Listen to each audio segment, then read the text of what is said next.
Welcome to my video, Path to the Playoffs, where I'm going to come in here and predict how the college football 2021 playoff is going to go. We're going to go through each of the Power 5 conferences plus some other teams. We're going to look at the top 2 teams in each conference, at least from each division, plus potentially some of these conferences I think might put up more than one team as a potential contender for the playoff. We're going to look at dark horse candidates from each of these conferences, look at wins and losses, best wins, worst losses, see how these teams stack up against each other. Then I'm going to give a projection for what I think the number 1 through 4 slot in the nation is going to look like towards the end of the season there, plus which 2 teams I think are going to be just on the outside looking in at number 5 and 6. Then I'm going to project the playoffs itself, which teams I think are going to win inside of that 4-team bracket. Or 2-game bracket, 4 teams, and which team is going to win the national championship. What I'm not going to do is I'm not going to go in depth explaining why I think each team is going to have the overall record that I think they will at the end of the season. That is something I'm going to do. I'm going to give the record, my projected record for each of these teams against what Athlon Sports is projecting, so you can kind of understand why I think they're going to be a top team in their conference. But I'm not going to go in depth game by game like I did previously in my series. If you want to previewing the 2021 college football season, if you want that explanation, you need to go in and watch that series. I go through every single conference. There's 11 videos. I break down every conference in college football, all 10 of them, plus the independents. So make sure you go and watch that series. I'll put the link for the series, that playlist, in the description of this video. It's a good series, really, really in-depth, especially even if you don't see your team in here, I do give pretty good projections, I think, for what those teams are going to look like overall. The reason I started doing these series in the first place was every year I've gone through the Athlon Sports magazine and I've made my projection at what each team's record is going to look like towards the end of the season. And then I've gone through and at the end of the year, and every year for the last 6 years at least, I've been better than Athlon. I figured it's time to get it on the channel. So I've just completed that series, and now we're looking what the result of those projections I made is going to be for each of these teams. So let's get right into it then. Starting off, we're just going to do this as Athlon presents it alphabetically, ACC through SEC here. So starting off with Clemson in the ACC, believing that they will represent the Atlantic Division here. North Carolina representing from the Coastal Division. Projecting Clemson, of course, coming in at number 3 in the nation, the preseason polls. North Carolina here at number 10. I'm projecting an 11-1 record. That's just short of Athlon, who's projecting a 12-0 record for Clemson. For North Carolina, I'm projecting an 11-1 record. Athlon is projecting 10-3. I do think that Sam Howell is going to be the better quarterback in this conference. I was very impressed for what he did last year. A veteran quarterback coming into this season. Mac Brown has his team finally trending in the right direction. Of course, they've had some good seasons under him since he took over. They've been in it close. They've had some very close games. Last season, I think, was a good year for them, kind of pushing in the right direction. I think that they're going to show dividends this season with a chance to win the ACC championship game.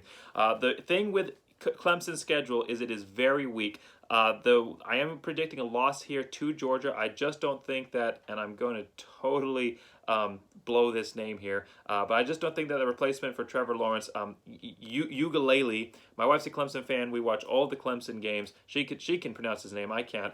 But we watch all the Clemson games. I am not as high on him as most of the nation is. I just don't think that he's going to be the same caliber quarterback that Trevor Lawrence was, a great, all-time great quarterback like he was. I think they're going to lose a step. I think it's going to take a while for them to get their feet on them. The good news for Clemson is, even if they drop that game to Georgia, I'm projecting an 8-0 stretch down here in the ACC, an incredibly weak schedule, one of the weakest in the Power 5. Really, if they drop that game to Georgia, their only really good win is against NC State. They don't play Miami. They don't play North Carolina. I mean, this is a very, very weak schedule for them. They don't even play Virginia, who I think is going to have a little bit of an up year. So if they drop the game to Georgia, I think the best win for Clemson is going to be NC State there. Looking at North Carolina, I'm projecting a loss at some point on their record. I think that they have the talent to go undefeated, but I think that they are going to drop a game, an unexpected game. They've had that in the past where they've been in a game that they were expected to come in and blow a team out, and they barely won, or in some cases lost, even last season. So I'm projecting that at some point they're going to drop a game. I think they probably look primed for potential upset in that first game against Virginia Tech. I'm incredibly excited for that game. It's going to be a great game. Virginia Tech, not a great team, I don't think, this season, but I do think that North Carolina might not have their feet entirely underneath them in that first game and might be able to get upset in that one. So I'm projecting a loss at some point in the season, and better to get it out of the way at the beginning. Ohio State found that out in 2014 when they lost Virginia Tech. That same team, they were able to run the table and get into the playoffs. So I think get that loss out of the way at the beginning there. there, and then pull off some wins here against Virginia, Miami, Notre Dame, and NC State. That's going to be the top teams there that I think that Virginia will hold, that North Carolina will hold on their wins overall. So dark horse for the ACC, and not a team that I think has a super high potential of getting into the playoff system here, but Miami has looked good on Derek King. Manny Diaz, sorry, whichever one it is, Manny definitely has that team trending in the right direction. They've shown some inconsistency though last year, and I think that that's going to continue into this season. I'm projecting a 10-2 record overall. Athlon Sports thinks it's going to be worse than that. They're projecting a 9-3, of course, coming in at number 14 in the nation in the preseason polls. I think they'll have losses here to Alabama. I think that they'll also have losses to, oh man, I forgot to write it down here. Well, it's a good thing I'm on the page. Sorry, we'll just skip here real quick. I forgot to write it down on my little cheat sheet here, a piece of paper. All right, so we just go to Miami. All right, so looking at Miami here, I think they're going to have losses to North Carolina, and I think at the end of the season, and Alabama, that's what it is, North Carolina, Alabama. So I think they will drop that first game to Alabama, an incredibly tough matchup. I think it's going to be a pretty big blowout there, and I think they'll drop the game to North Carolina. But otherwise, they're going to be a couple games from being right in this thing. If they can beat North Carolina, they're going to be the team that's going to represent the Coastal Division there, and they're going to be the team that I think has a chance to go in and beat Clemson. So if they can beat, it doesn't matter if they beat Alabama or not, because they're going to be a top 4 team. A little bit of a spoiler alert there, but I don't think it's that much of a spoiler. They're going to be a top 4 team, probably number 1 in the nation throughout the season. So losing to Alabama is not a big deal. If they can run their schedule here, and they can pick up some nice wins here against Michigan State, against Virginia, and against NC State, and if they can grab a win against North Carolina, they're going to be definitely in that top 4 contention. So it'll be interesting to see what happens. I think the ACC has 3 real definite contenders there for the national championship. I do think that Miami is just a few seasons away from being the consistent team that they need to be. 6-7 in 2019, 8-3 last season. So they're trending in the right direction, but I just don't think it's going to work out for them quite this year, despite the brilliance of Derek King, how great a quarterback he is, and great on him, of course, deciding to come back and play, coming back and playing his senior year.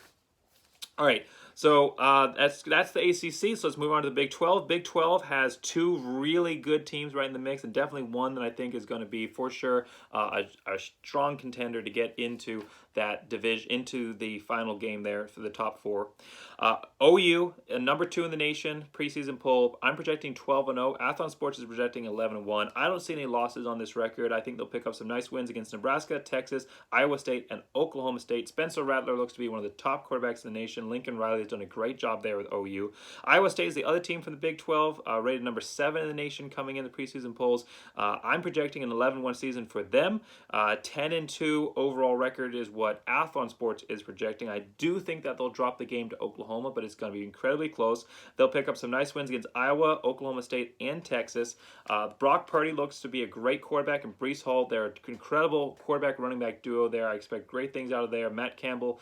Iowa State's always been one of those teams that's been able to compete and pull off surprising wins, and has gotten better over the years, and Matt Campbell finally has this team at a place where they can compete at the top of the Big 12. It'll be exciting to see what they can do this season, but I do think that OU is going to own the regular season matchup, and we'll see how that championship game is going to play out. That's I do apologize for not mentioning at the beginning of the video. At the end of the video, I'm going to come back here and say which of these teams I think is going to be winning their conference, but this is just a brief overview to begin with. So, Big 10. Dark Horse for Big 12. Before I move on, get ahead of myself. Dark Horse for Big 12, I'm going to say Oklahoma State Cowboys. Now, I'm not saying that they're not as good a contender as Miami is. Miami is not so much a dark horse, but really a team that's in that contention. Big 12, Oklahoma State is definitely a true dark horse, one that nobody expects to come out there and have the season capable of getting into the top 4. But I'm projecting them to have a pretty good year. I think 9-3 is a good season for them. Of course, they're going to go play my Boise State Broncos. But I think that 9-3 is they're capable of that. They were really close last season, basically a few points away from only a 1-loss year last season. So I think that they're capable of getting that 9-3. Athlon Sports is projecting 8-4. I do think that they'll have losses against Texas, Iowa State, and OU. OU. But Spencer Sanders looks to be an incredible quarterback. Mike Gundy has them moving in the right direction. I do think that this is a team that's going to be able to go into Boise and get a win against Boise State, of course, a team with a new head coach, Andy Avalos, trying to really kind of find themselves again after a disappointing season last year where they lost to BYU and San Jose State. So Boise State's going to be a good team. That will be a quality win for Oklahoma State, especially on the blue, one of the hardest places in the country to play. But I do think they're going to drop Texas, Iowa State, and OU. But if they're able to win even 2 out of 3 of those, this could be a team, especially if they can get to that Big 12 championship game, this will be a team that is going to be, if they can win those, this would be a team that would be in contention for the top 4. I do think that this year, despite how good Spencer Sanders is, I just think that OSU is going to be a little bit out again before they can start reinserting themselves as a top team in their conference. So I think they are going to drop those 3 games, but it's going to be interesting to see. Definitely a good dark horse candidate.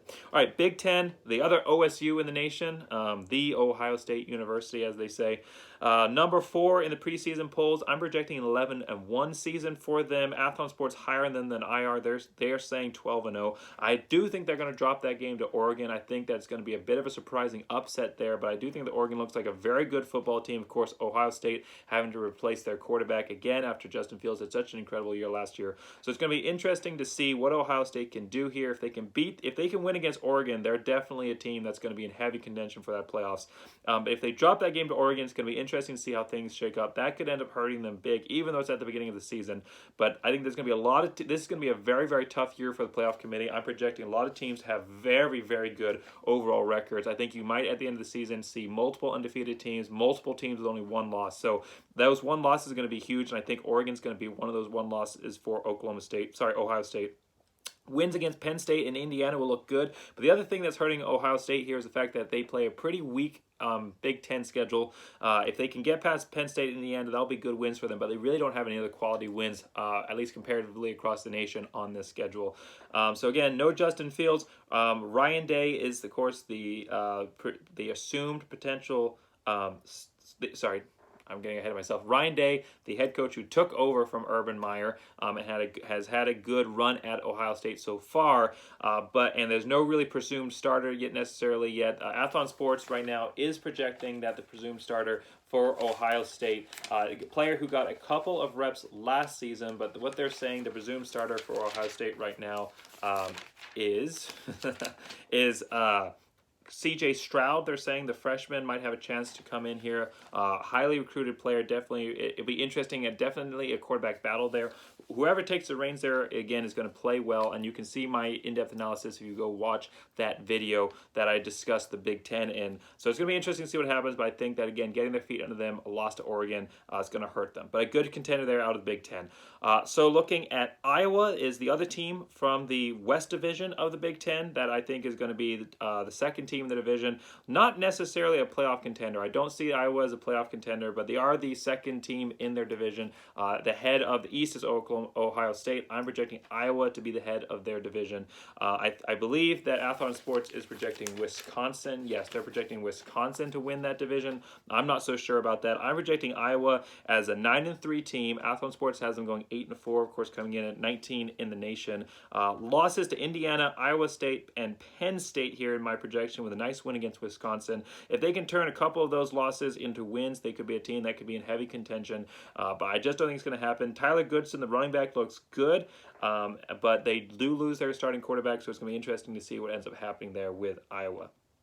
So the dark horse from the Big Ten, and this is a team that is actually, if they were in Iowa's division, if they weren't in Ohio State's division, I think that they're a team that could have a very good shot at the playoffs. But I think that, unfortunately, being in Ohio State's division, I don't think they're going to get past Ohio State in the regular season. I think they're going to end up losing out on a chance for the conference championship. But the dark horse candidate from the Big Ten is Indiana, a team that I'm very high on this season. Number 17 overall in the preseason polls, a team that I'm projecting going 9-3. Athlon Sports is projecting them going 8-4, so not quite as excited about Indiana as I am. But I think they'll have a loss here to Ohio State, and I think they will also potentially lose a game they shouldn't. I'm projecting that game to be Michigan. But I think that they're going to pick up some nice wins here against Penn State, Iowa, and Cincinnati. That's a little bit of an upset there because Cincinnati, of course, being a top 10 team in the nation right now, at least in the preseason polls. So a team, sorry, and you know what, I misspoke when I said that Iowa lost their starting quarterback. They didn't lose their starting quarterback. Spencer Petras is back again. But, of course, the best player, I think, on that team is Tyler Goodson, an incredible running back for them. So sorry to have misspoken there. But anyhow, Indiana, a team that looks very, very good this season. I'm excited to see what they can do after putting up a nice season in the Big Ten. I mean, a very, very, very good season in the Big Ten last year. So I think that they're going to continue to build on that success, of course, going 6-2 last season. And I think that they're a potential team. If they can get past, if they can not drop the game to Michigan, if they can beat Ohio State during the regular season, this is a team that could be potentially pushing for the playoffs. So it'll be interesting to see what happens there. A dark horse candidate, but one with really actual high hopes. And if they weren't playing, again, if they weren't in Ohio State's conference, in Ohio State's division, they wouldn't even be a dark horse. I think they'd be a real contender. All right, so Pac-12, moving on then, we've got Oregon, I think, repeating here for the North, ranked number 11 in the preseason polls. A lot of missing pieces on this team. But I think Mario Cristobal is going to have them going in the right direction. I'm projecting 11-1, and so is Athlon Sports. I do think they'll drop a game to Utah, who looks to be pretty good. A game that they should win, but I think that Utah will come out strong in that one and end up winning. They don't have a very difficult schedule, so their only really good win would be against Washington. They don't play USC. They don't play Arizona State. So it is a pretty easy schedule for Oregon. Again, hence the 11-1 rating overall. From the South Division, Utah ranked number 24 in the preseason polls. I'm projecting them to have a very good year. I think that they're going to go 11-1. 8-4 is what Athlon Sports is projecting. I do think they'll drop the game to USC, but I think they'll pick up wins against BYU, Arizona State, and Oregon. Charlie Brewer, the transfer from Baylor, I thought he played great when he had some really air raid style guy who was able to really get the ball out there in space. So I'm excited to see what he can do. Of course, no announced starter for Utah right now, so it could really be anybody, but I think Charlie Brewer definitely has an inside edge for that starting position. It'll be interesting to see what happens, but whatever Kyle Willingham decides on, I think that Utah is going to have success with whoever ends up in that position. All right, the dark horse for the Pac-12, and this is more of a true dark horse team, I think is going to be Washington, number 20 in the preseason polls. Athlon Sports and I are both projecting 9-3 records for Washington. I think that they'll carry some losses here to UCLA, Oregon, and Arizona State during the regular season schedule. No really, good wins outside of those three, but if they can get by those three teams, it'll be interesting to see what happens here. Dylan Morris looks to be a good quarterback coming back for them. Jimmy Lake had a nice season last year, 3-1, considering the COVID season and his coming in his first year there. So it'll be interesting to see what happens here with Washington. If Jimmy Lake can really get this team taking a big step forward, I think that they're a team capable of going 11-1, but I do think they're going to drop a couple games to a good Oregon and a good Arizona State team in their conference. They definitely can get past UCLA, but I think that'll be a little bit of an upset there. You can watch my video for me to go more in depth for that. You can watch my conference preview of the Pac-12 for that. But I do think that this is a team capable of performing at a high level in their high level of success. Of course, the level of success that they were able to find under Chris Peterson, he really turned this team around. I think that they still have that legacy that he left that they're able to go and achieve at. But just a lot of question marks around this team, and I think 9-3 is more likely. But again, a team that could really challenge for that Pac-12 championship, Pac-12 title, and a shot at the playoffs. All right, SEC, the best conference in the nation. Again, just incredible conference here with incredible teams stacked, from top to bottom. Well, I wouldn't say bottom because Vanderbilt sucks, but, pretty much top to bottom, they have great teams throughout, teams that could definitely go out and win or be close to winning in a lot of other conferences. And I'm not an SEC fan, I just respect the game. So Alabama here, of course, again, one of those teams that every single year under Nick Saban, they're going to be under Nick Saban every year. An incredible coach, it brings incredible recruiting classes. Number 1 in the preseason polls, Athlon Sports and I both projecting 12-0 for Alabama here. I think they're going to pick up nice wins against Miami, Florida, Texas A&M, LSU, and Auburn. Bryce Young looks to be a potential starter there for Alabama, who looks to pick up just where all the great quarterbacks for him have left off. The other team from the SEC that looks really good is Georgia, number 5 in the nation in the preseason polls. I'm projecting 12-0 with a win in the first game there against Clemson. Athlon Sports is projecting a loss by Georgia in that game, so they're saying 11-1. But I think that they can pick up nice wins against Clemson, Auburn, Florida, and even UAB might look like a nice win, a potential 10-win team there towards the end of the season. So I'm excited to see what happens here. JT Daniels looks to be one of the top teams, one of the top quarterbacks in the SEC, and Kirby Smart has definitely put this team in the position to win it before, and they've come up a little bit short in the past. But I think that Georgia is finally heading in the right direction to go out there and have some huge success. The other team they're not a dark horse team. SEC really legitimately has 3 contenders for that playoffs. I do have a dark horse team for the SEC, but this third team is not a dark horse. They're a legitimate contender. That's Texas A&M, number 6 in the nation in the preseason polls. 11-1 is my projection for them. 10-2 Athlon Sports is projecting. I do think they'll lose the game to Alabama, though I think it will be close there, at least in the first 3 quarters. I think they'll get some nice wins here against Auburn and LSU. They have a very weak schedule. So that's the main reason they're a contender for the playoffs here, is the fact that they're going to have a good record coming out of the SEC, even though comparatively wise it is a pretty weak SEC schedule. Isaiah Spillers looks like to be a very good running back for them, and I'm excited to see what he can do. I think Jimbo Fisher is going to lean heavy into him with the fact that they're having to bring in a new quarterback at Texas A&M. So Isaiah Spillers thinks he's going to get a lot of reps, kind of trying to spelling the quarterback as he gets his feet underneath him. But Texas A&M, a contender, a definite contender, I think, especially coming in ranked so high, in the fact that I think they're going to have an easy schedule with a chance to go 11-1. If they can get past Alabama, definitely 12-0 is in the cards for them if they can win that game against Alabama. All right, now the dark horse from the SEC. This is going to surprise a lot of people. Athlon Sports has this team going 7-5. They have a new head coach, and most people think that they're going to have a pretty down year, but it is Auburn. That's my dark horse team. Now, hear me out. Don't turn off the video. Let me explain.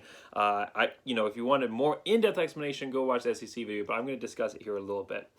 Harsin is an incredible coach. He was a great coach at Boise State. I think he's going to have a great year here at Auburn. He's a creative coach who's able to bring in great techniques. He, of course, a famous offensive coordinator for Boise State. He was able to beat Oklahoma. His creative offensive genius is what allowed Boise State to beat Oklahoma. He's a great mentor of quarterbacks. He was part of the reason that Kellen Moore had so much success. And Bo Nix looks to be a great quarterback. His freshman season looked amazing. ESPN was very high on him before he kind of fell off the wagon of their appreciation there a little bit. But I think Bo Nix is a great quarterback who hasn't reached his full potential. And I think that's just because Gus Malzahn struggled to pull out of Bo Nix exactly the capability and that a player of his caliber has. I think Brian Harsin is going to develop Bo Nix. He's going to be a completely different player this year. I think he's going to be one of the top quarterbacks in the SEC, if not the nation. I think that he's going to excel under Brian Harsin's system. You look here at their schedule. They have losses coming against Georgia, Texas A&M, and Alabama, according to my predictions here. But I do think that they can win some nice games here against LSU and Ole Miss, and I do think that they're capable of going into Penn State and grabbing a win there. A Penn State team that looks to be pretty good. They're coming in here at number 19 overall in the nation, but a team that's definitely vulnerable. So they're going to be sitting here at 9-3 with 3 losses. And Brian Harsin, he's that kind of coach that anything could happen. His first season at Boise State, going 12-2 and going and beating Arizona in the Fiesta Bowl. He's the kind of coach that miracles can happen under this guy, and I'm excited to see what he can do. They're a team that a creative mindset that he mixes in enough of a balanced attack along with trickeration and shifts within the tight ends to really keep you guessing that they are definitely a team that will challenge more than people are expecting Georgia, Texas A&M, and Alabama. Now, like I said, I don't think those are going to be wins according to projections here, but I think that Auburn will be closer in these games than otherwise most people are thinking. And if they can pull off the upsets, if they can get those wins, then this is a team that could have a very, very exciting season. So I think this is a team, my hard estimate, 9-3, going to have a nice uphill trend here for Auburn, not going to compete for the SEC championship. That's my hard prediction, is not that they're going to go win the SEC, but I do think that they're I do think they're a legitimate dark horse team, probably the toughest shot out of all the dark horse teams, the most dark horse of all the dark horses that I've discussed so far. So definitely the toughest shot at it. But if any coach could do it, Brian Harsin can, and I'm excited to see what he can do for Auburn. So that's gone through the Power 5 conferences. Look at 2 more teams that are going to be in contention, at least early on. So the first one here is Notre Dame, a team that is number 9, top 10 team in the preseason polls. I'm projecting them going 11-1.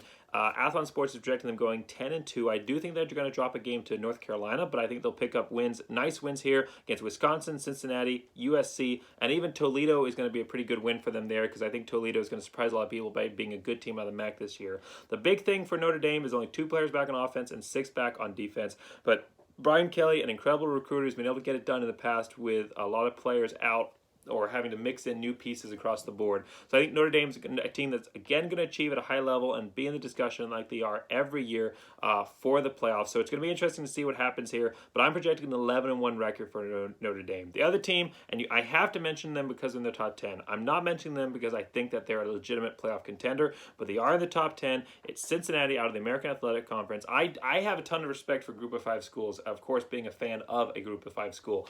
But Cincinnati here, I think a team that is overrated, a team that I do not believe they had played a very comparatively easy schedule last year. I think that their wins had a lot to do with that easier record they were playing last year.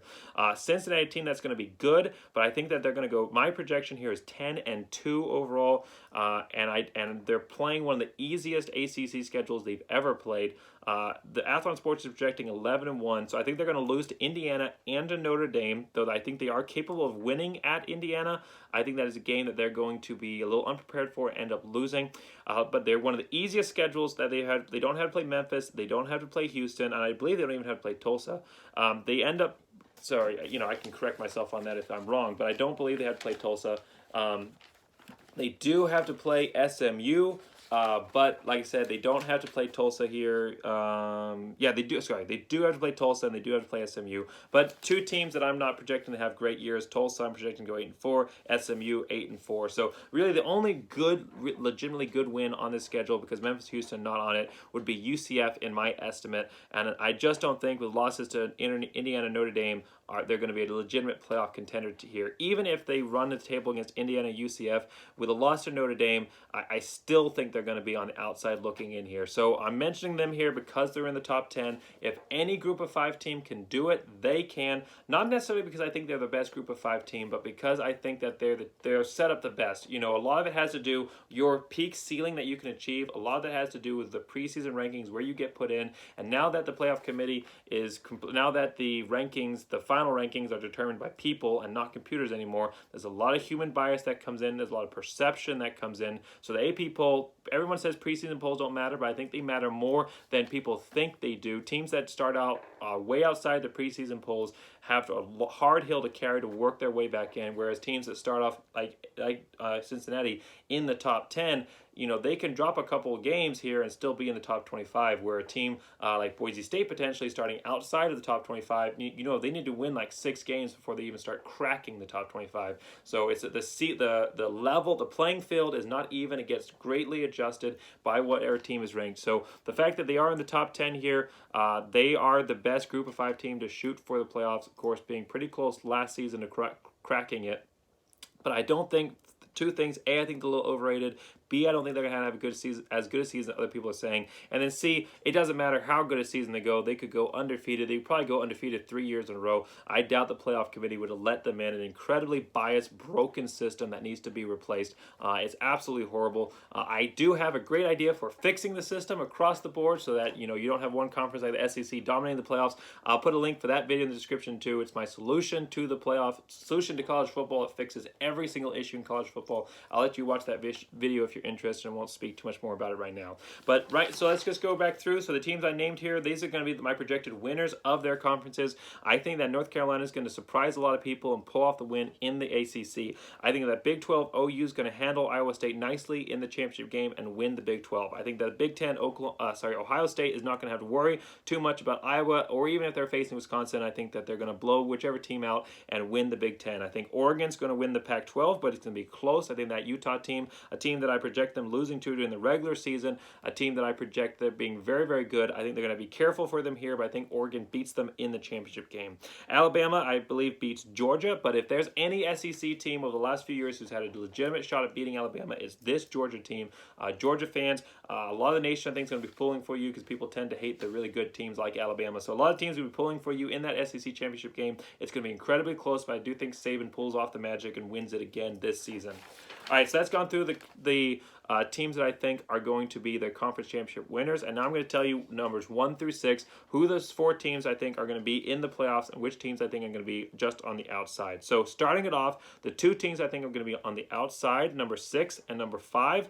I think that Ohio State, with that loss to Oregon, is going to end up just outside of the playoffs here at number 6. I think that Oregon, with a win over Ohio State, but a regular season loss to Utah, and a season, and it's also, while I have a lot of respect for the Pac-12, the rest of the nation does not.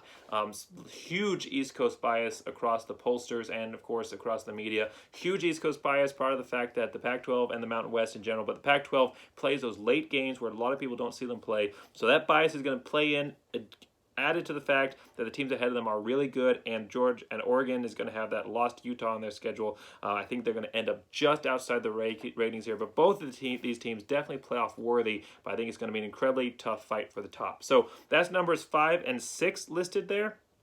So let's go to number 1 now. We'll work our way back. Number 1, no surprise here, projecting it being Alabama, team that I'm projecting going 13-0 overall, winning their conference. That should not be a surprise to anybody.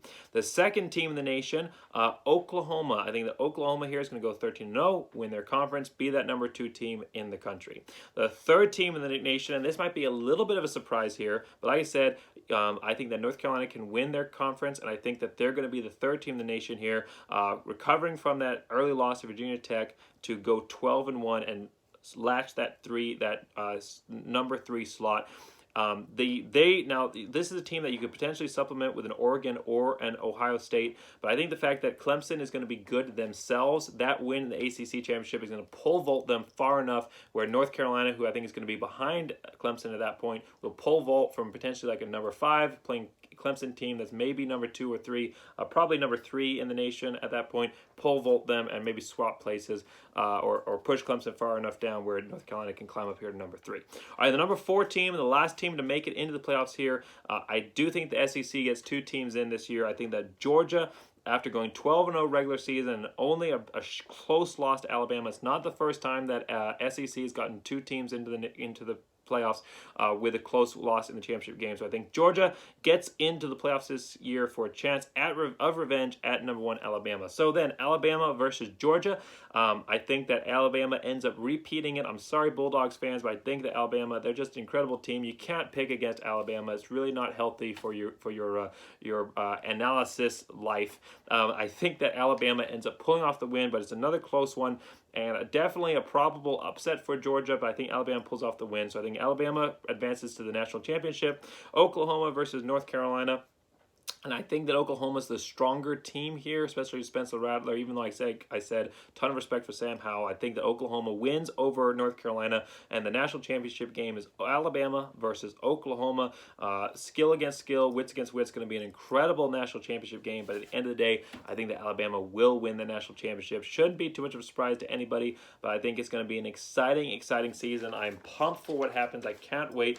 Regardless, it's going to be a fun one to watch. A very difficult season to project with everything that happened with COVID and everything last year. So again, a very difficult season to project going off of last year kind of being a practice season. You can't really rely on it for your analysis. But so I could be wrong on some of these teams, but I think overall I'll be pretty close there, especially when it comes to maybe at least 3 out of 4. I think will be of the teams I projected will be in that playoff system there at the end.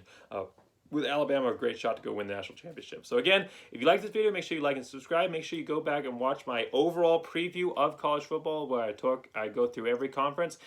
Find your team. Let me know what you think. Tell me all the things I got wrong. Maybe let me know what I got right. Give me your projections for your team. Let me know in the comments which team you think is going to be, which teams you think, what's your top 4, which teams you think are going to be making it into the playoffs this year, which team you think is going to win that. I have another video coming out after this where I'm going to talk about the race for the New Year's Six, the Group of 5 slot, talking about which Group of 5 teams are going to be in contention for that, which one's going to win that Group of 5 slot this season. So thank you for watching this video, my video. As always, I hope that you enjoyed it. And again, as always, go Big Blue.